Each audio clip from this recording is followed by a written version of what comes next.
For this project, you guys are going to be using 2 pinch pots together to create a hollow form for an animal.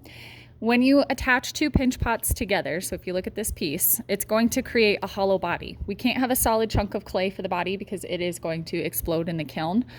So we need to make sure we take 2 pinch pots together to create that hollow form.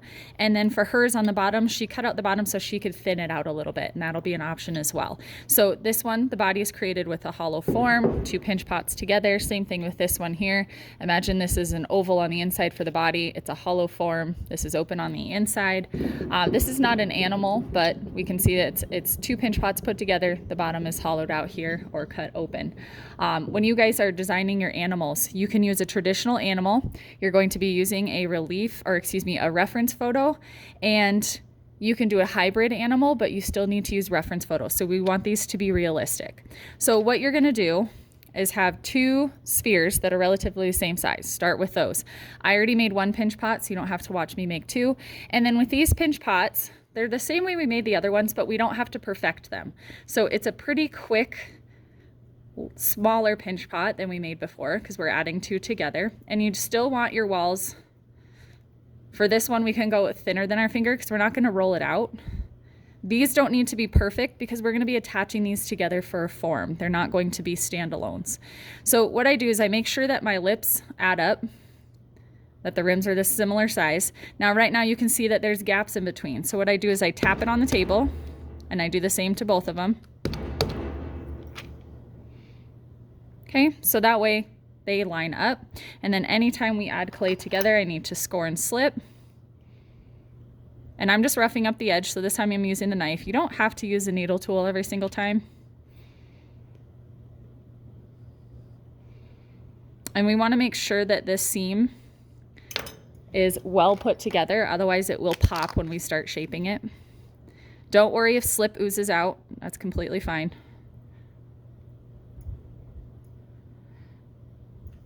Slip on both sides.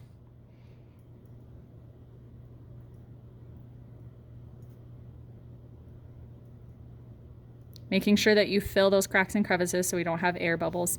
And then this, it's important that you kind of turn it back and forth, wiggle it back and forth to make sure that it seals and that it grips on. Now I want to get rid of that slip right there because our next step, we don't want it to be wet. So I'm going to pull that slip off, take the slip off my fingers. And then this next step, we want to get rid of the dent here. So what I'm going to do is I'm just going to take my thumb and I'm going to press that clay together. Sometimes you'll be coming from the bottom, sometimes you'll be pulling from the top. It just depends on where the overlap is. Now, the reason why we get rid of that dent is because we're going to be placing a support coil. So you roll a coil, and when you roll a coil, use the palm of your hands, not your fingers. You can roll it on the table. If you do, don't roll it on newspaper. Okay, now I can still see where my seam is, and if I were to have a dent and place this coil down, it would trap air. But that's why I ended up smoothing that out a little bit.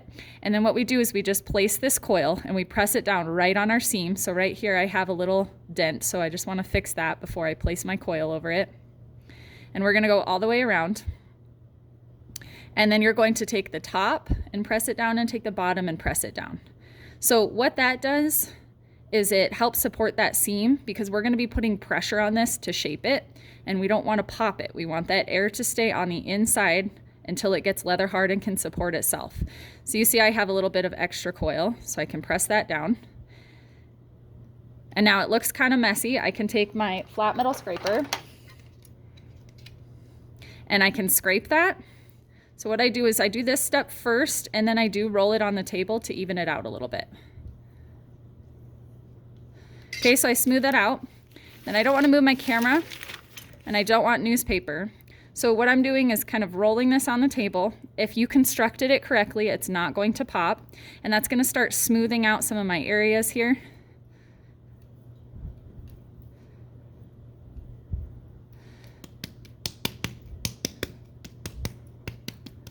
Now don't press or squeeze too hard, but you should be able to apply a decent amount of pressure. So now that I have this oval shape formed, now I can start shaping the body and adding body parts to it, and that will be in the next video.